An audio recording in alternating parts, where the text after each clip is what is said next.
Welcome to PolyCast, a civilization podcast focused on game strategy.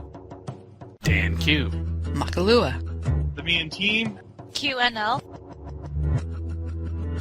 With guest co-hosts MLS. Locutus. You're back in 2006. And why the hell is Imran late again? Because it's tradition? And why are all these strange people here? Who are they? Well, I think Dan's still here, but he's awfully quiet. Yeah, exactly. Yeah. I was waiting Quite for so. something. Dan? I'm in a time warp. Are you doing the time warp? What? Bad mental imagery. You need to put sound effects in here. I don't know how I'm meant to resist this. I was about to say that I would show you a time warp, but I don't know what that means.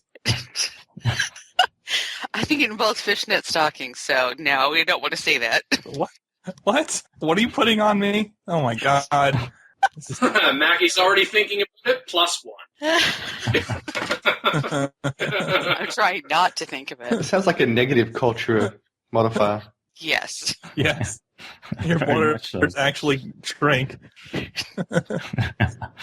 So yes, I'm here, and who's everyone else that's here, Wouter? Other than yourself. I don't know these people. I guess we have Maki. Oh, 5 years. Dan has been making me get up too freaking early on weekends. Ugh. You're welcome. Whose fault is that? Not enough. There's not a pot of coffee big enough. Yeah, I know all about that. We also have TheMeInTeam. It only looks like I'm doing something illegal. And Wait. Michael Lucas Smith. Actually, I'm here to replace Lisa this week. Wait, what? No. Okay, hang on. Wait, okay. Yeah.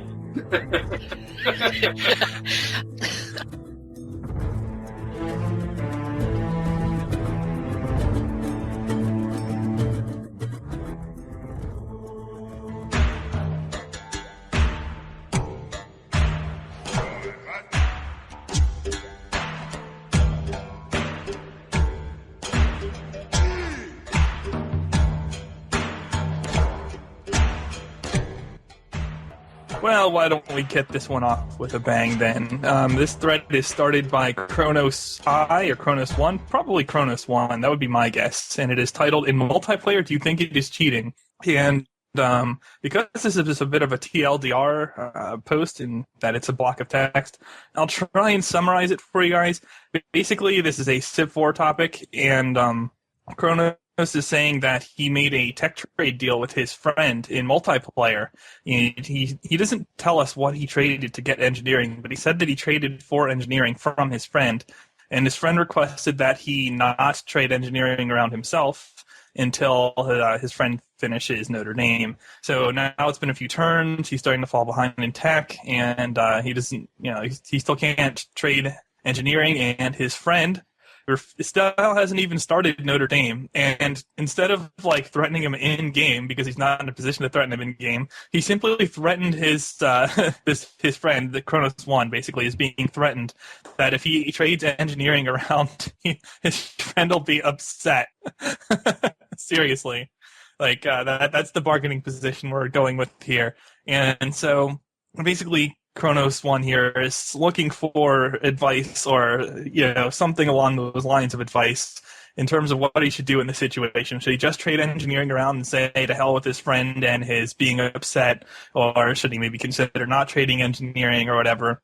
And this is kind of a little bit of a polarization on this topic, but for the most part, people are saying, screw that, just trade the technology. And that, conduct in games isn't something to be upset over. And not only that, the spirit of the deal is broken because the guy isn't even trying to build Notre Dame. So you can make an argument that his friend is trying to undermine him by simply not building Notre Dame and shackling him from being able to trade the technology. So that's my take on it. But Listen, guys Phil. are welcome. Phil, I'm going to need your land. Where have I heard this before? I need your technology. If they haven't started this game with the idea that they're going to work together, then he's just been taken as a fool, right? But if they are trying to work together, then his friend's just not playing very well. Yeah. Hey, all is fair in Love and Civ. I mean, there's some incentive in a free-for-all Civ game to hold on to your partners temporarily, even if you ultimately can only have one winner, just because any type of negotiation you have between you and that guy increases both of your chances of winning and decreases the other player's chance of winning. So you do have some incentive to form partnerships temporarily, work with each other, even if your end goal is to win by yourself. But again, if someone's undermining you strictly through doing deals, that's probably not the guy you want to partner with. That's probably the guy you want to betray or backstab or otherwise screw over. So, yeah. And I'm not real keen on the I'm going to be upset with you if you don't play the way I want you to play threat. That's not a challenge. You say, well, I should have given you a time limit. If you don't start building Notre Dame within 30 turns, I'm trading it. Yeah, because that worked so well for Bethesda and Interplay. Well, you finish this MMO thing or else. There's nothing this guy's friend can do to stop him from trading it, though. He has no ability. I'll give you engineering, and if you can't raise 2,000 gold in the next 30 turns, then you get no rights to this other tech.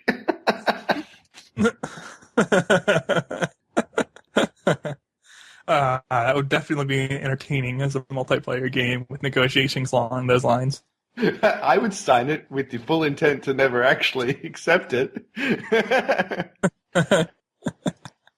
Again, it goes back to how long you want this person to be your partner. It's just a question of that, I suppose. And by that, I mean in-game. Nobody should be getting upset over in-game conduct. I mean, if you don't like the way somebody's playing a game, maybe you don't play with them next time or whatever. But seriously, getting angry over it, come on now. It's pretty lame. Even the AI doesn't do that. It's a clean slate the next game. And if you can't even manage the AI's conduct, I don't know what to say.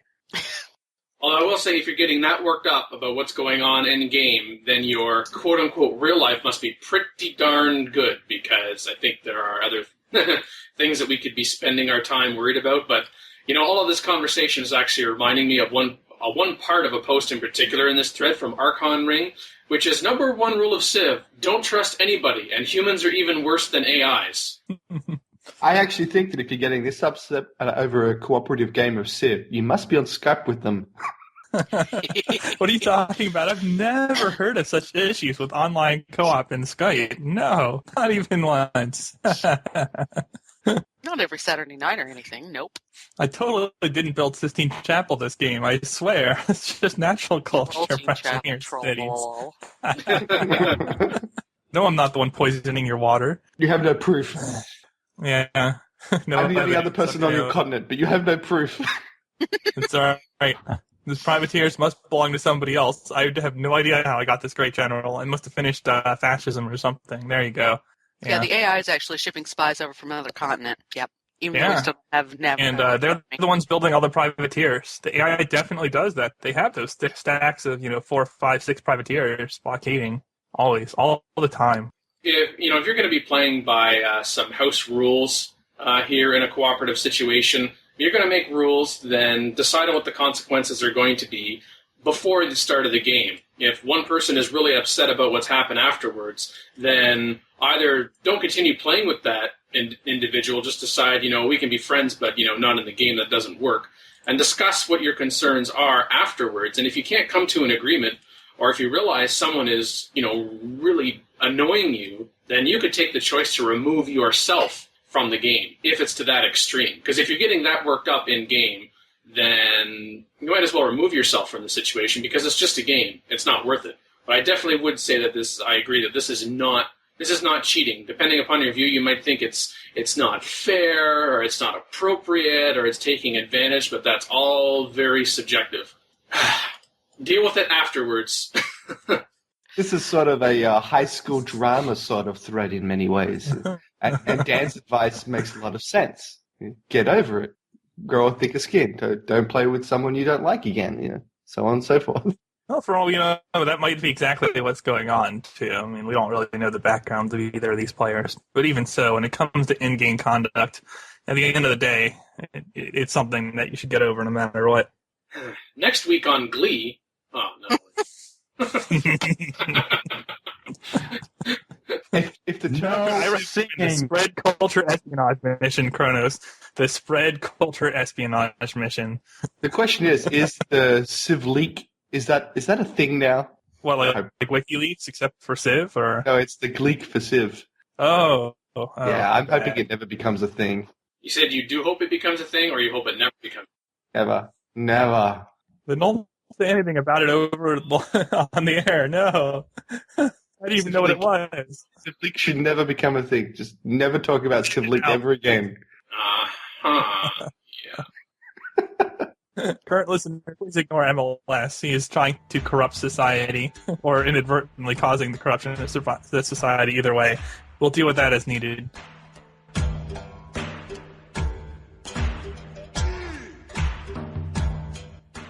Airports and airlifting. A couple of threads, actually. The first one by KWebs10. I was thinking the other day, comparing previous versions of Civ to Civ 5 and the lack of air units. For me, as my civilization expands, and I usually play on large to very large maps, it gets increasingly difficult to conduct warfare across the vast expanses of the map. One of the perks of modern warfare in the previous games was the use of airlifts to bring units closer to war as possible. What are your thoughts? Am I missing something? I, for one, believe that an update should include airlifts to speed up the travel time. I almost said time travel. Speed up the travel times of moving units. The one comment that I was going through the thread that just kind of seemed to disrupt the conversation at one point, but still brought a little smile to my face, was Jay Neat, who was like, blitz, blitz, everywhere. Someone pointed out that there are, the Man of Doom, actually, past PolyCast guest, pointed out that there are paratroopers, and that railroad movement costs like 1/8 of a movement point, allowing you to zip around your territory with ease. But KWeb says that, yes, you're absolutely correct. I take advantage of both of these, but my concern arises when my units must cross oceans. And there was definitely a divide between agreeing and disagreeing. The argument about disagreeing with it was actually kind of a shift to a focus on naval combat, which was they removed airlifts because they wanted to focus on naval combat, to make naval combat more important. And also, because of one unit per tile, the ability to move one unit through an airlift would have a more significant impact than it did in previous versions of Civ, where that one unit could now be on a tile that already had a number of units, so proportionally one unit being able to move was not as significant as it would be now in Civilization 5. And those agreeing with the idea said, for example, that it doesn't really take away from the naval aspect of the game as it only comes around in the modern era. Perhaps if airdrops could be intercepted or bombarded, it would make it better, and as you still need to clear the area of threats. So in other words, to be able to have airdrops, you need a beachhead in that situation, and in order to get that beachhead, unless the other person's naval force was next to none, naval combat is still important and becomes actually a prerequisite almost in many situations in order to be able to get that beachhead and then use an airlifting ability. I would like the idea to see airports and airlifting return. I think part because we've talked about paratroopers before, and in Civilization 5, they can paradrop up to 5 tiles from friendly territory. They can move after paradropping if they still have one of their 2 movements left, but they cannot enter combat until the following turn. And while there is use for that, I think if we had the ability to airlift one unit from one city to another city, that would be advantageous in the later game, especially on the larger maps, even though I don't play on those, but also tying into the suggestion that you would need an airport, at least in the city, that's going to be airlifting the unit, and then maybe even an airport in the city that is going to be receiving the unit. So that way it becomes a bit more of a strategy rather than simply, I now have this technology and therefore I now have this ability. It comes back to one of these questions for me of, when you have a tank on the screen, what does that represent? Does that represent a big army of tanks or literally one tank? And when it comes to deploying an army in a foreign country across an ocean, you can't fly the whole thing there. You pretty much have to sail it there. A carrier can carry a lot of tanks and a lot of troops in one trip, whereas The planes, you do use them to bring specialized equipment, specialized teams, engineers to do specialized jobs. So, I would almost limit it to workers, perhaps, just so the worker micro just disappears. But there is no such thing as a airline fleet big enough to ship over a modern invading army. It just doesn't exist. I don't know. Well, it wouldn't be cost effective to do that in real life. But in terms of in-game play, I think a lot of the naysayers here have ridiculous reasonings for banning airlifts. I mean, first of all, naval combat, at least since Civ 4 and probably before that, it's been really crucial to gameplay. If you had a competent opponent at sea that kind of dominated you there, you were toast on a water map, or even just a continents map. You're done. You're going to lose. Now, in Civ, you got that 1 unit per tile argument, but in Civ 4, you could literally airlift from every city you had into one target city as long as the target city had an airport. So you could have 50 units appear in one place. I don't think the increased impact, quote unquote, of 1 unit per tile in Civ 5 would break it any differently than that. In fact, if you kept the 1 unit per tile limitation, you would actually be able to airlift less, and it would have less of an impact.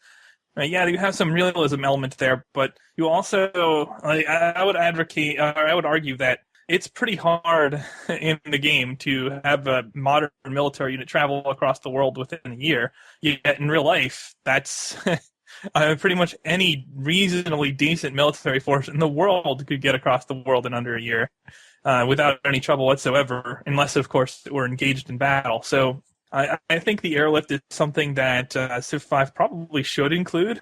Somebody checked the code. Apparently there is working airlift code or something like that in the game already. Maybe we'll see it in an expansion. I have no idea, but I really don't see any reason not to have it in there. It's not going to ruin naval combat. You're still going to be toast if somebody has you dominated at sea to enough of an extent where they can start capturing all your coastal cities and screw you over. It's not going to change that. That's been pretty well constant throughout the Civ series between experienced players. I will say I'm also fine, and in fact would argue that the airlift shouldn't be absolute, in the sense that especially on a larger map, that I don't know how we're going to decide on this, but from one end of the world to the other, if that city has an airport and another city has an airport, perhaps also from a gameplay standpoint, as well as maybe not so much as a realism standpoint, but from a gameplay standpoint, it could be that just like a paradropper can only paradrop up to 5 tiles outside of friendly territory, that the city that you want to airlift to must be within a certain distance. And that could increase as the game progresses, perhaps, and as you got additional technology, for instance. So that way it wouldn't simply be, all my forces, or some of my forces are over here, I want it instantly over there. They may have to chain hop to then go to a city in between that also has an airport, and then the next turn it could complete it. So depending upon the distance, it might not be, yes, I'm able to get this unit to that front in one turn. It might take a turn or two. I'd be fine with that as well. So you're saying they can't have nonstop flights if it's too far? They have to make connections? Yes, they have to make connections. But I do think also the ability to say, the number of air units that you could have in a city should be limited. Because someone said here, now it's been a long time since I've played, who is it? Soren Aiken said that, where is it here?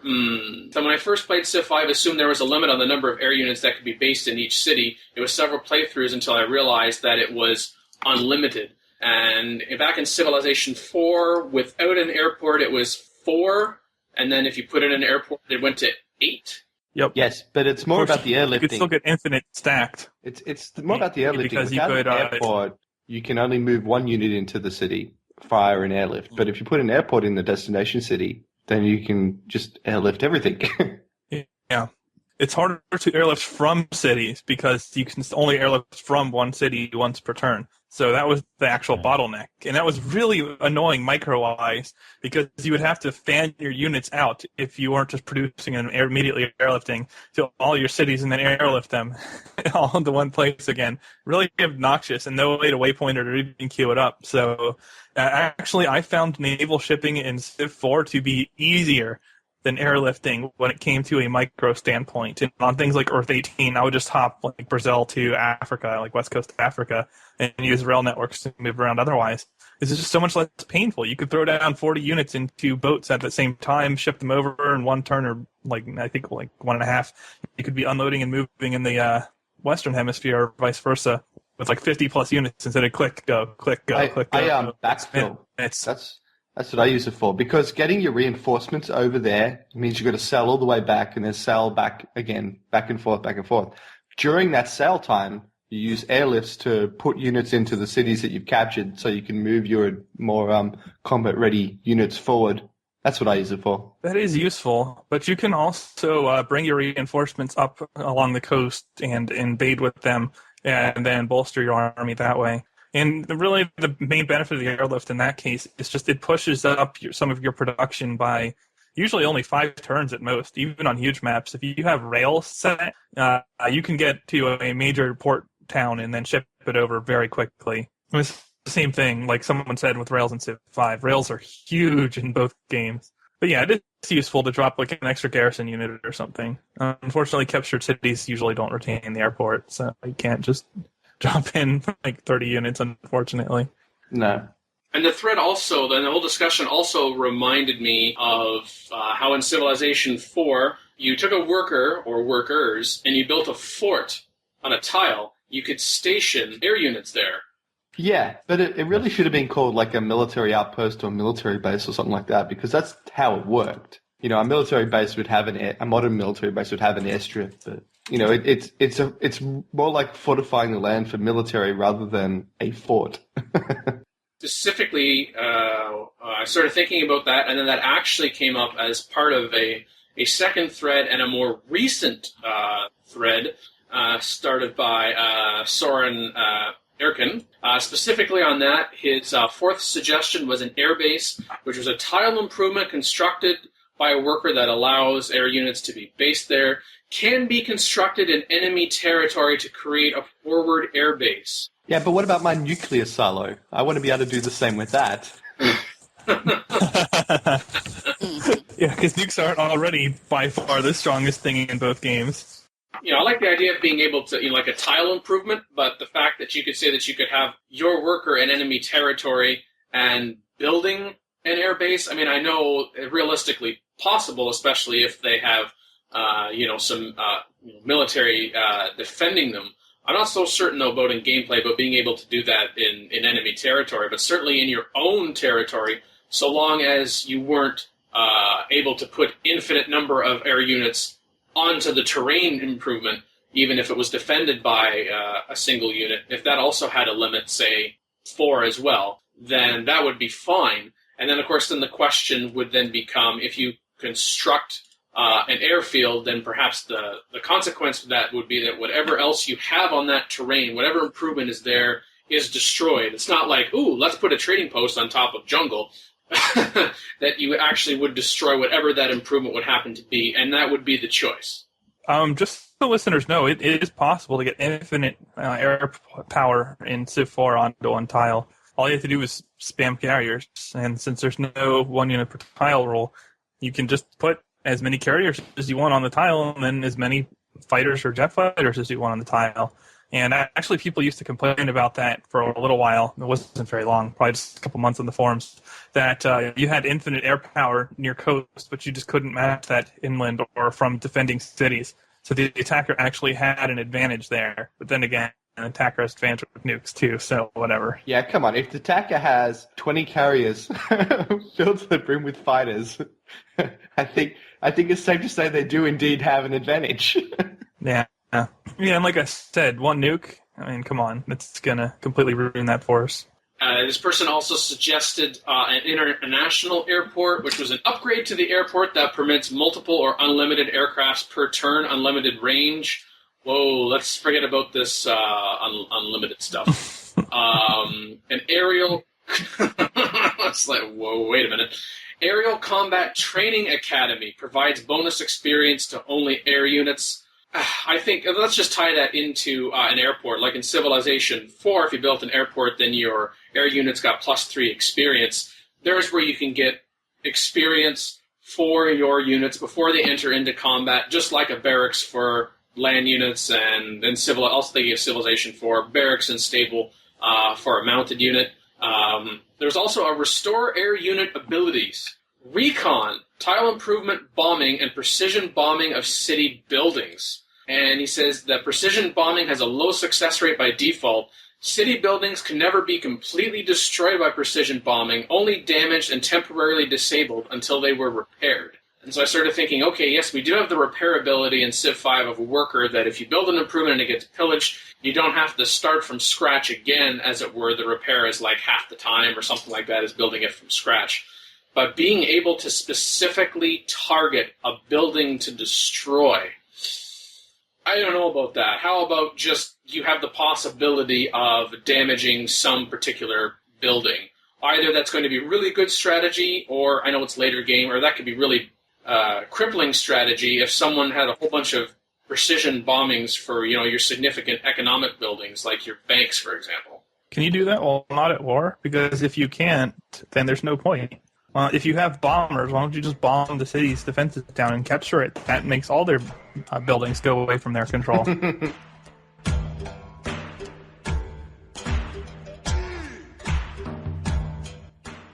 Well, okay. Do we have anything else regarding this topic, or should we move along to the next one, which is to be addressed by a certain someone who might have something to do with the topic directly? What you think of me, and you think of food? Sexist. Inadequate, right? Well, I do, and I guess the guys, since I played Minecraft, if you guys see me and you think cake or something. I guess I'm thinking more along the lines of caffeine, but yeah, No. food works. Well, back over on the 2K forums again, Project BRD had started a thread about, can you share food between the entire civilization? He's like, it's basically what the title says. He's completed the tech tree, but it appears that each city must still make its own food from its own farms, fishing tiles, and everything. And he says he would have thought that would not be the case in this day and age. That sort of thing never happens in an advanced nation. Well, Civ has mostly always had it be that each city produced its own food. I think in 1 and 2 we had the caravans that could carry food, but before modern times you had some food sharing, but not a lot of food sharing. It's only when you get into like refrigeration and trucking that we start moving everything across the country. Yeah, when you get up to roads with well, no, actually, when the rail was invented, that's when farming became a nationwide thing. But when you talk about refrigeration for frozen preserved goods instead of spice preserved goods, then you kind of get massive food sharing like that. So there's definitely technology playing into this. And, again, I would say it's a matter of, hey, that's late game. No one ever plays that anyway. Well, it's true to some extent. Complexity there's. I mean, ancient Rome wasn't fed from Italian soil. I mean, the food came all the way from the other side of the empire there as well. I mean, you see that throughout history. So historically, has a point there, but historically, if you zoom in on any part of civilization, it falls apart pretty quickly. So, yeah, sorry, that's just not the kind of game that Civ is, if you ask me. Yeah. How would you make a working model of food sharing? And then how would you design your AI to use it even halfway decently? It's something that I guess is worth considering, but within the Civ model with the tile improvements meaning so much and how you determine the quality of a city, I think you would need a rework of the fundamental gameplay in order to include something like that. It's otherwise, you just settle a city into the hills and ship food over there. And it almost doesn't matter what cities go where, because you can just food share and then Las Vegas? build production wherever you get it. Seriously, That's exactly what's happening in the real world. Well, so what, though? I mean, I'm talking about in-game play when you're trying to make a balanced terrain set or something that actually applies strategy and city placement, and when you're building your city improvements and whatever. They'd have to I come don't up know. with some sort of... You might be able to make it work, but I think you would really have to rework the game fundamentally. Yeah, because Exactly. if you wanted to have it in there, you'd have to have some sort of formula like X number of farms gives you an extra food per turn for all cities. And then, maybe it would be like the maritime bonuses, or the city-state bonuses, and it goes up with each era to reflect that you have better methods of preservation and better methods of transportation. I wouldn't put it up with each era. I'd just put it up with particular technologies. And it's a bit like having a Sid sushi that gets better over time that isn't limited to just sushi, right? That's really dangerous, though, because when you start doing stuff like that, you start getting balls rolling down the hill effect. Like, what is it called? Slippery slope? Yeah, that's the trope. It's anybody who pulls out a tech lead just increases his advantage that much further. And there's already enough of that in Civ, where somebody can start being runaway. But you start adding global food bonuses on top of global science bonuses and, earlier access to wonders and everything else, and not to mention more effective military. You really do have to be careful with that. It starts becoming a game that's decided 50 to 100 turns in when the game lasts 200 turns. And it's not fun to play a game that's over in either direction, whether you're curb stomp winning or you just have no chance already. Well, you could go back to the Civ 1 and 2 way, which is to have the caravan carry excess food from one city to another. Maybe a city... Way too much macro. Just saying. You should be able to set up a queue for that, though. Civ 2 was a pretty bad user interface for allowing you to move units without that many inputs. And if there's anybody who can't do it, I would say it's Firaxis, because their user interface for seamless controls in Civ 4 and Civ 5 has been awful. But you should be able to model a caravan system that doesn't require a ton of inputs from the human. Yeah, and I think there should be food sharing in Civilization. Bring it back. And we don't have to get to the point of refrigeration. I mean, as Wouter said earlier and was also pointed in the thread, there was food sharing before refrigeration. It was just what type of food was being shared, and also to a significant degree how much was being shared. And I think that should in part depend on technology, but it's kind of one of those things to avoid, as Phil's talking about. You get this particular technology, now you have that bonus by obtaining that technology. It's kind of like you research this particular technology, say that, for example, it's like with ironworking. Okay, you now can build swordsmen, except that's not enough just to have the ironworking technology. You also need the iron resource.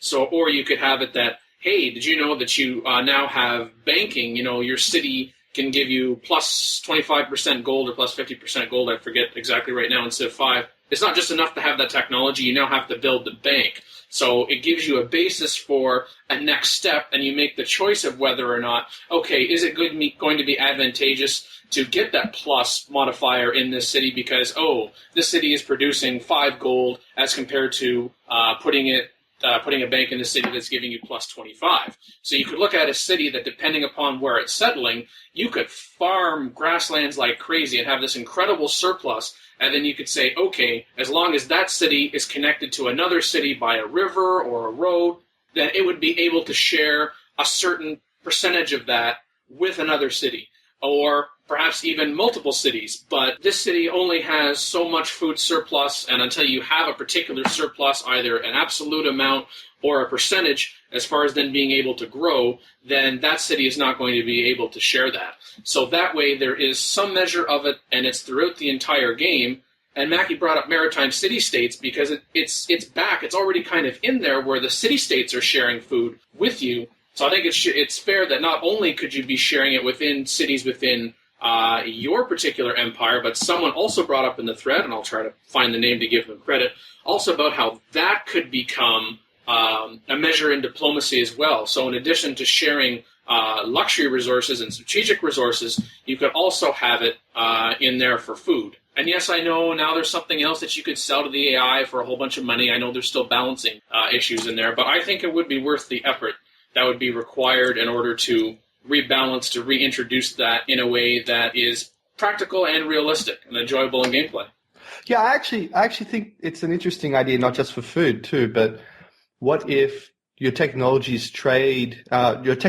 dictates how far things can travel on your trade network, i.e. rivers and roads and airports and shipping lines and whatnot. So, in the early game, something like a food resource can travel to, which means that it's going to feed the city that you're near, or possibly 2 cities that you're near. And then as you upgrade, you put in your roads, you put in your river travel, boats, etc., then that distance increases. When you finally get to the end game, it's going to be as big as your continent, possibly even overlapping with some other continents at points. But it would mean that strategic resources like iron, horse, and food all behave the same way as trade networks, essentially. I think it would be really interesting because it allow you to strategically cut off resources that are feeding a nation.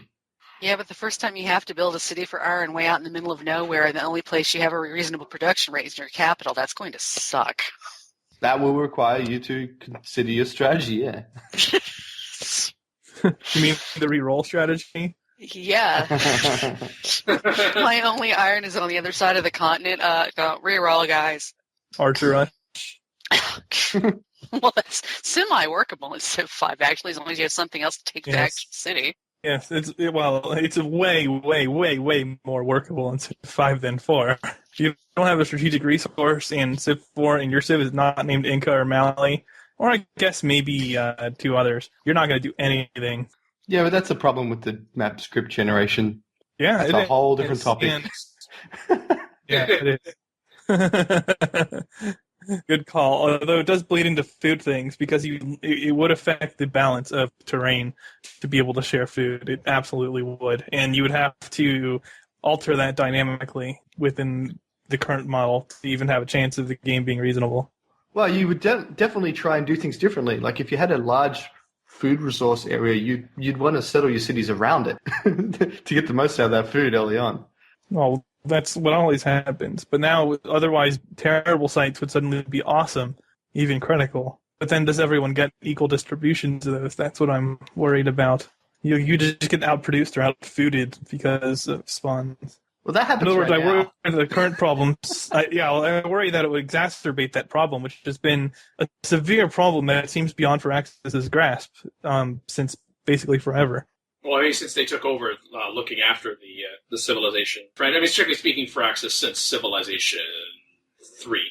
Yes. Well, I don't think that they knew how to make balanced spawns prior to Civ 3 and then just forgot and couldn't do it at the start of Civ 3. See, if you had the trading of food not only within your empire, but also had the ability to have that, through diplomacy, through another civilization, you could decide, for example, that I'm going to be emphasizing on my economy, so I'm going to get myself trading posts everywhere, but in order to be able to use those trading posts, I'm going to need the food. Okay, so now do I try to be dependent on getting a whole bunch of maritime city-states, but those maritime city-states, perhaps because of the advantage then, which is, okay, now you can get the food from somewhere else, and you can also have the gold that you then have to protect that interest. So that might actually mean, for example, making sure that there is a road between, one city in your empire and that city-state, and then making sure that that city is also connected by road or river to the rest of your network. So then that way you're deciding, okay, depending upon how I roll, especially with the map script, well, I can have lots of production, but there isn't going to be any food. Then now you need to go out and either find a city-state, or you could try to find, a quote-unquote proper AI, where maybe you wouldn't have to do so much in order to connect it, but you've always got that risk of the AI going flaky on you and deciding, this seemed to be a good idea at the time, but now you're getting too powerful, you're building up too well because you are getting all of this food. And if you become too reliant on that, and either they declare war on you or they denounce you and they stop that, now you could be in a situation where now I've got a food deficit, my people are starving, I need to try to replace that with something else. Or you try to go try to go the other way. You try to be a food exporter, try to control people the other way in terms of cutting off their food supply. Or you try to have a more or less balanced empire, quote unquote, if the map script and your starting position allows it, where you're not reliant on one way or the other. You're not relying on somewhere else for food or relying on something else for production or strategic resources. You just have a little bit of excess food that's kind of supplemental to whatever else you're doing. There's a silly quest in Civ 4. We covered their copper, right? If you don't already have copper, then the idea of conquering their land to take their copper is kind of ridiculous. But we can kind of borrow something from the real world here. Starving people are much more ready to pick up a weapon and go and kill their neighbors than non-starving people. So that is a reason to invade somebody's land to get more food if your people are hungry. The question is there a balanced way that would allow it to be reasonable, such that the people defending could actually defend, and the people attacking wouldn't just be screwed because they don't have food. Like, I'm envisioning a scenario where I spawn closer to the food than Dan, and I just put 2 warriors between Dan and the food, and he can't do anything now. He's just going to starve. He can't, because he won't be able to grow his production city by transferring food to it to the point where it could work production. And so it's just, he's screwed. He can't build military, and because he can't build military, he can't break the choke. And eventually I just take the food city away from him. I don't think you should get between a Canadian and his poutine. Maybe it sounds like Dan's just playing seems to hamper their performance. Just playing really badly. Yeah, I mean, you needed to have more skill. You needed to be more skillful with your spawns. You shouldn't have spawned in such a crappy location, Dan. Hypothetically, that is. No. If we're in that situation like you're talking about, that you've got the food advantage and I've got the production advantage, and I realize that you've blocked me off, that I'm not going to be able to either get that food, either because, we're so close that, I can't get it culturally, I'm not going to be able to, settle for it otherwise, I'm not going to be able to, maybe there's another direction I could go, like instead of, if we've got like an eastern border, you're on my east, then I could go to the west to try to find either other land to settle that's better, or a city-state, or an AI proper that will trade me. But even if I don't have that, then maybe now I need to focus as much as I can on production. And yes, my production is going to be slow, but then I'm needing to think, okay, I'm going to have to emphasize production early on, even though it's a little on the slow side. And in Civilization 5, especially with the ability to buy with gold right from the outset, then maybe I also need to be thinking I need to be able to, for instance, generate a lot of gold so I can, my production may not be very high because I can't work many tiles, but I could buy a whole bunch of archers, for example, and then bombard your warriors down to nothing, and then either say, okay, that's good enough, or now I'm going to press my military advantage, and I'm going to continue on to your land and take it. You can't get any gold because you can't work any tiles because you don't have food. You can't do anything because you don't have food.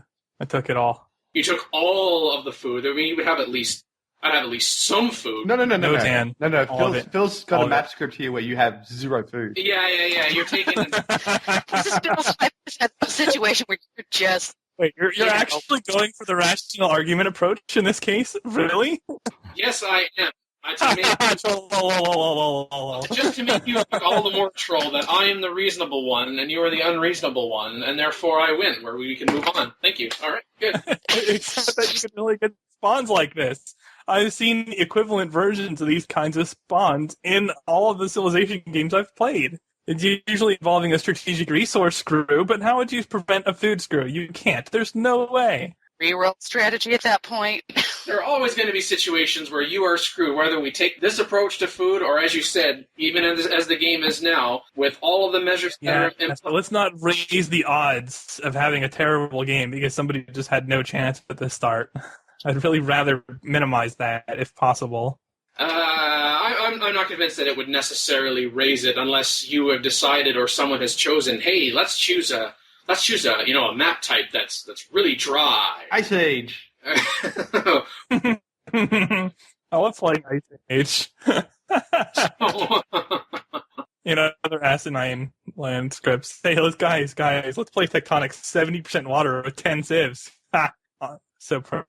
Yeah, so if you agree to play in that game and you've got this ability for sharing food with an empire, then okay, I'm going to agree to play in this game, but I recognize that given the setup and also the advantage for being able to have significant amount of food, or at least some advantage for having more food than somebody else, other than the advantages we already have, then you take the risk of getting screwed on that game, just like anybody else would have an equal chance of being screwed.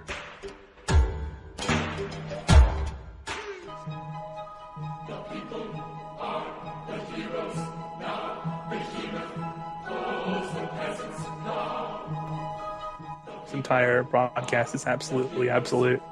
And apparently with 100% less MRAN. Yes, with 100% less MRAN.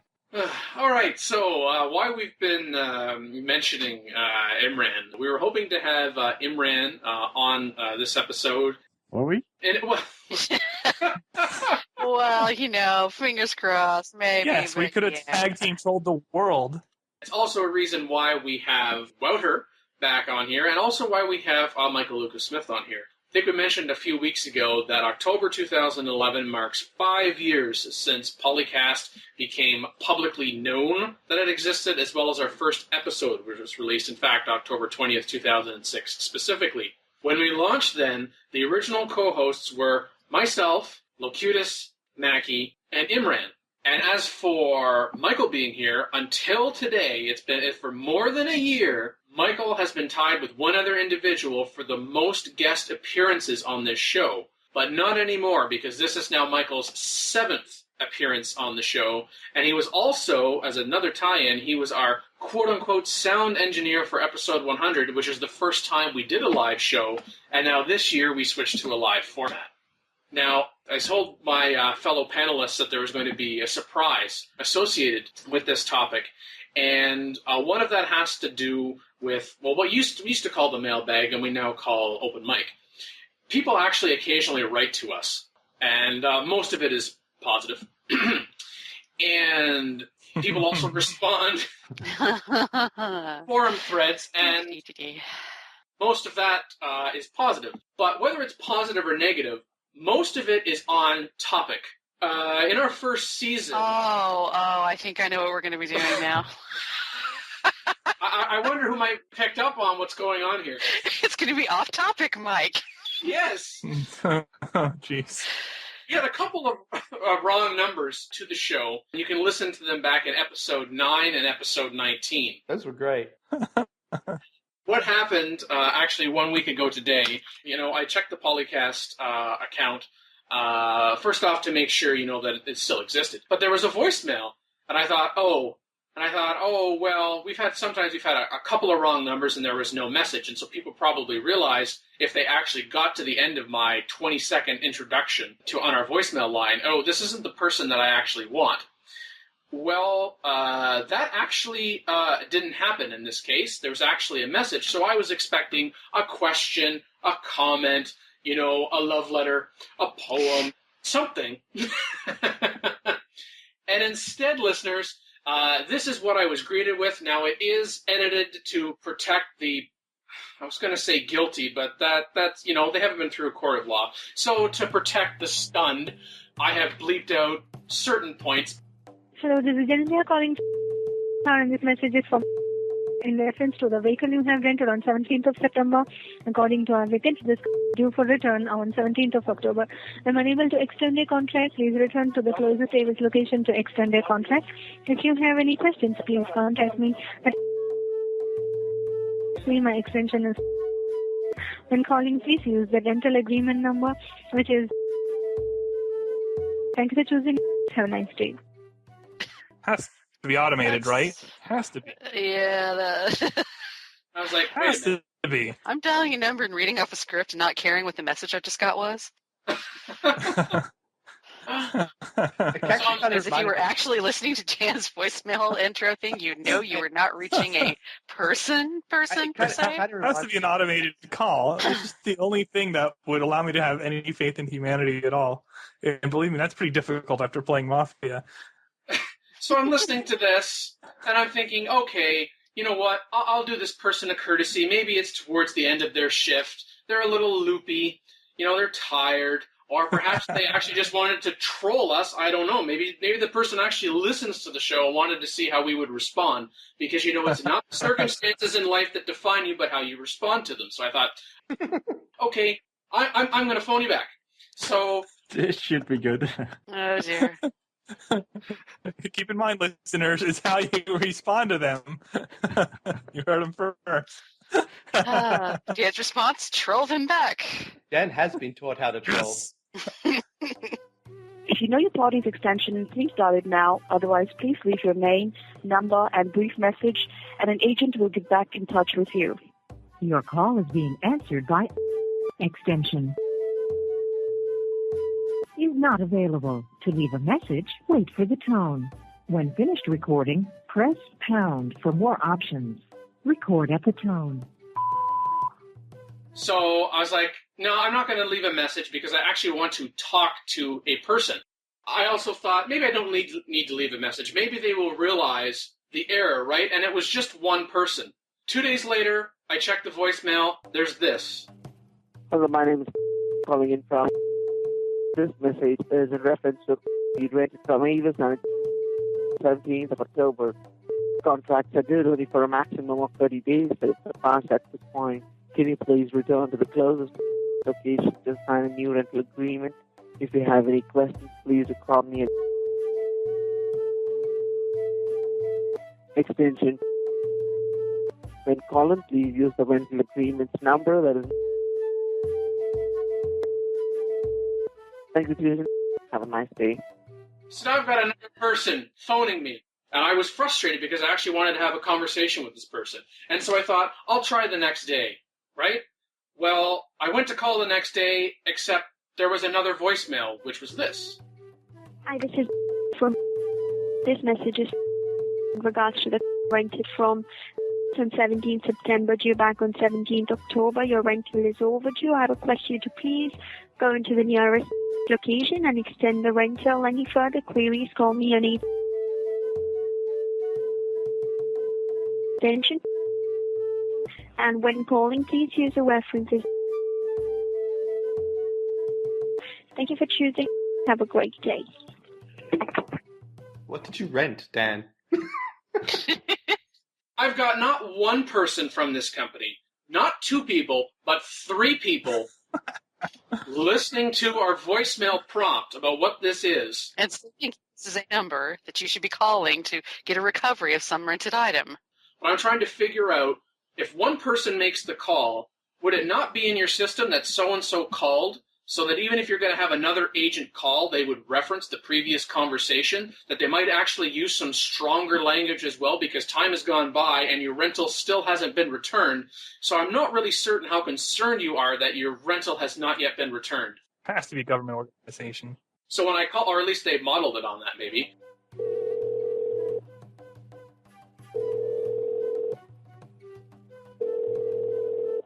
Record at the tone. Fax will be included.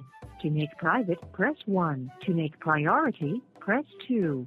To no longer include a fax, press 5. Fax will not be included. To make private, press 1. To make priority, press 2. To include a fax, press 5. If finished, press pound. No message to send. To access your mailbox, press star R. If you are finished, please hang up or press star X. Goodbye. You have reached an extension of the Loss Prevention Department. I'm away from my desk right now. Please leave me your name, rental agreement, or MBA number, your new date of return, and a phone number where you can be reached. I will return your call as soon as possible, or you may press 0 for the next available loss prevention agent. Thank you. Invalid entry. For help, press star H. Record at the tone. You are recording a message. To bypass voice recording and create a fax-only message, press pound. To record, press 1. After recording, press 1 again. To replay the last few seconds, press 5. To advance a few seconds, press 6. Louder, press 4. Softer, press 7. Faster, press 9. Slower, press 8. To restart at the activity menu, press star R. To have system wait, press star W. To access the names or numbers directory, press star N. If finished, please hang up, or to disconnect, press star X. I still didn't get a person, so I had to leave a voicemail. And as entertaining as it was, learning these new voices and names and extensions, I decided that this needed to come to an end. The person listening to this message might be someone that has absolutely no idea what it is that I'm talking about. It could have been any one of those three agents or somebody else. Record at the tone.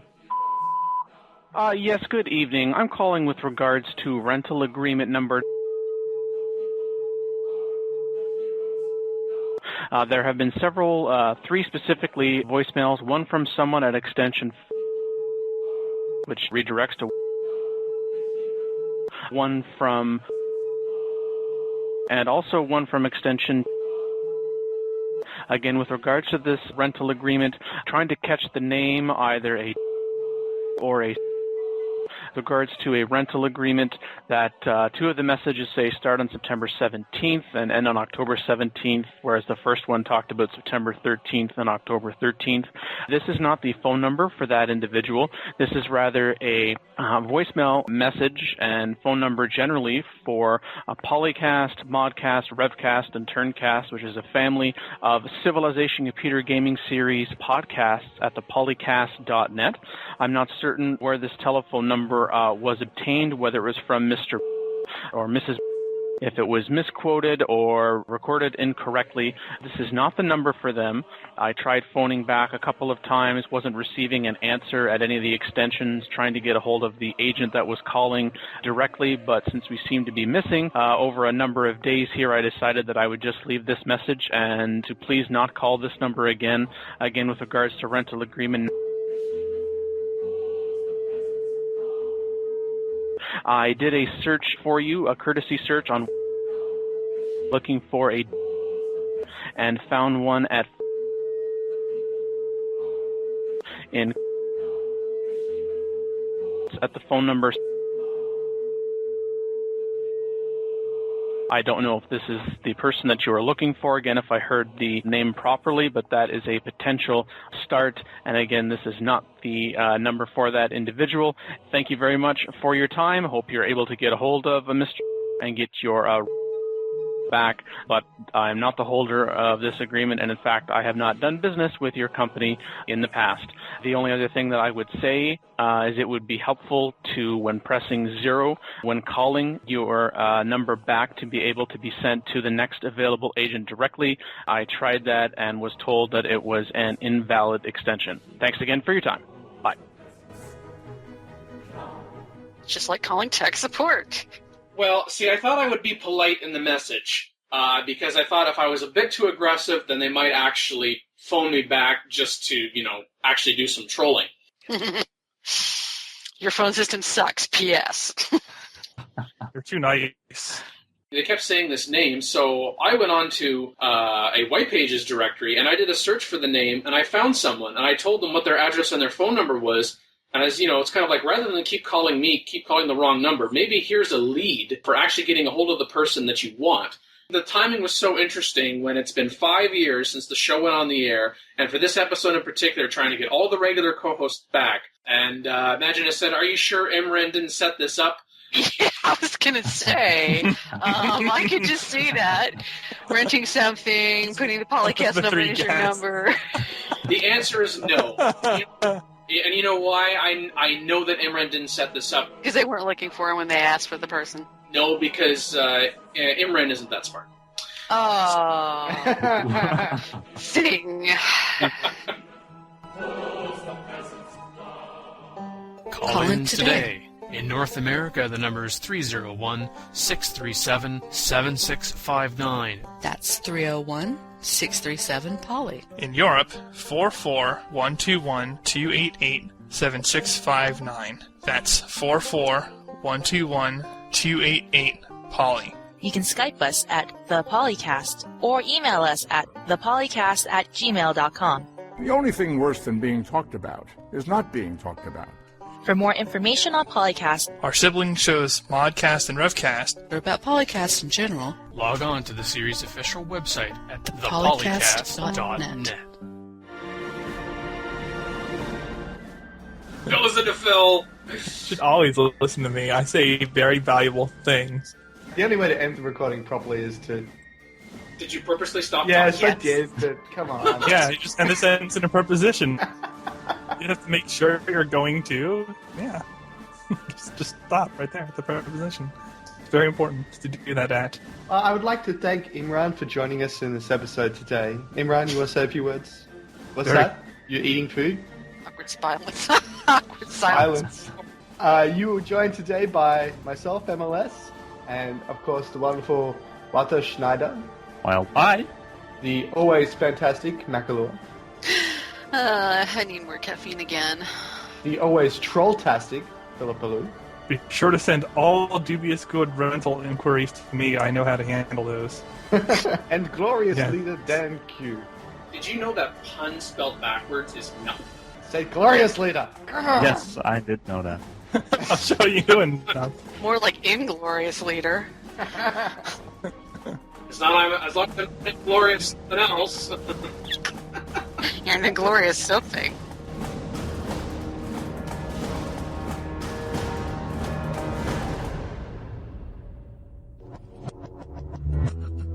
Recorded October 29th, 2011. Civilization 4, 5, and World Sound Clips. Copyright Take-Two Interactive. Copyright Civilized Communication at civcom.net.